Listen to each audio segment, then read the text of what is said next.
PV Krishna జలాల వివాదం మరోసారి తెర మీదకి వచ్చింది. తమ వాటాని తాము దక్కాల్సిందే, ఏపీ ఎన్ని ఆటంకాలు సృష్టించినా తమ వాటా సాధించుకొని తీరుతామంటూ నిన్న ఢిల్లీలో కేంద్ర మంత్రుల్ని, అటు ముఖ్యమంత్రి అదేవిధంగా సాగునీటి శాఖ మంత్రి జలశక్తి మంత్రిని కలిశారు. నికర జలాల వాటా, గోదావరిలో నికర జలాల వాటా తేలాలి.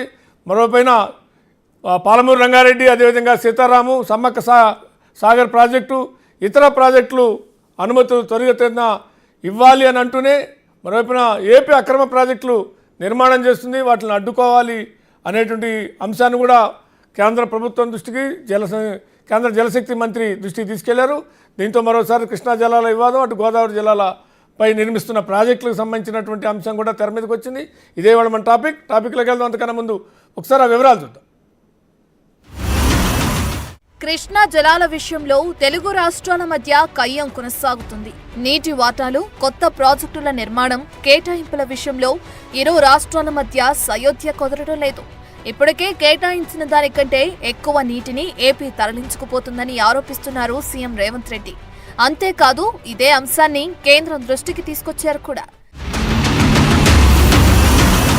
కృష్ణా నది పరివాహకం 70% తెలంగాణలో ఉంటే 30% మాత్రమే ఏపీలో ఉందని, అందుకే 70% వాటా తెలంగాణకు కేటాయించాలని కేంద్ర జలశక్తి శాఖ మంత్రి సిఆర్ పాటిల్కు ఫిర్యాదు చేశారు. అంతేకాదు గోదావరి నదికి సంబంధించి కూడా తెలంగాణ వాటాలు తేల్చిన తర్వాతే పోలవరం, బనకచెర్ల ప్రాజెక్టుపై నిర్ణయం తీసుకోవాలని కోరారు. కృష్ణా డెల్టాలో ఆయకట్టు స్థిరీకరించడం వల్ల ఈరోజు 811 టీఎంసీలు కృష్ణా నదిలో అందుబాటులో ఉన్న 512 టీఎంసీలు ఆంధ్రప్రదేశ్ వినియోగించుకుంటుంది, 299 మాత్రమే తెలంగాణ వినియోగించుకుంటుంది.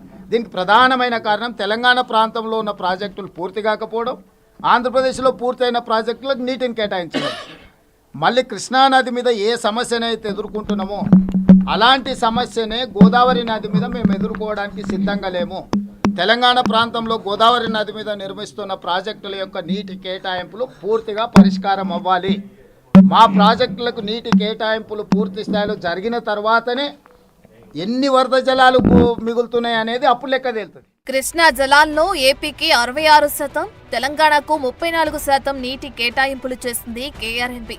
ఈ కేటాయింపులు మించి నీటిని తరలిస్తున్నారనేది ఏపీపై ఉన్న ఆరోపణ. అయితే నీటిని ఎక్కువగా వాడుకోలేదని చెబుతోంది ఏపీ. ప్రస్తుత పరిస్థితులు చూస్తుంటే ఇరు రాష్ట్రాల మధ్య జల జగడాలు పెరిగే అవకాశం కనిపిస్తుంది.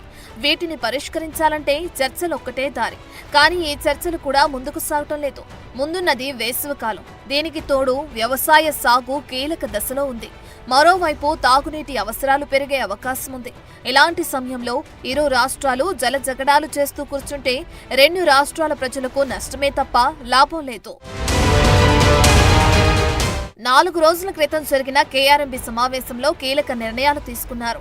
నాగార్జున సాగర్ ప్రాజెక్టులో ఏపీ 7,000 క్యూసెక్కులు, తెలంగాణ 9,000 క్యూసెక్కుల నీటిని వినియోగించుకోవాలని, ఇక శ్రీశైలం ప్రాజెక్టులో ఏపీ 2,200, తెలంగాణ 2,400 క్యూసెక్కుల నీటిని వినియోగించుకోవాలని నిర్ణయానికొచ్చారు.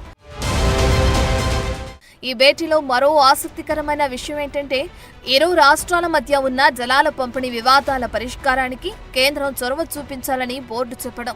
దీంతో బాల్ మళ్లీ కేంద్రం కోర్టులో పడినట్లయింది. అందుకే ఇప్పుడు తెలుగు రాష్ట్రాధినేతలు మళ్లీ ఢిల్లీ బాట పట్టారు. నీటి కేటాయింపుల విషయాన్ని తేల్చాలని చూస్తున్నారు. కేంద్రం తీరు కూడా వివాదాస్పదంగానే ఉందని చెప్పాలి. ఏళ్ల నాటి ఈ సమస్యను ఎటూ తేల్చకుండా నాంచుతుందని ఆరోపణలు. అసలు కేంద్రానికి లెక్కలు తేల్చడంలో చిక్కులేంటి? అసలు కేంద్రం ఈ సమస్యను పరిష్కరిస్తుందా లేక ఎగదోస్తుందా అనేది అర్థం కాని విషయం. అసలు ఈ వాటర్ ఫైట్ కు ఫుల్ స్టాప్ పడేదెప్పుడు, అది ఎలా పడనుంది అనేది ఇప్పుడు ఇంట్రెస్టింగ్ గా మారింది.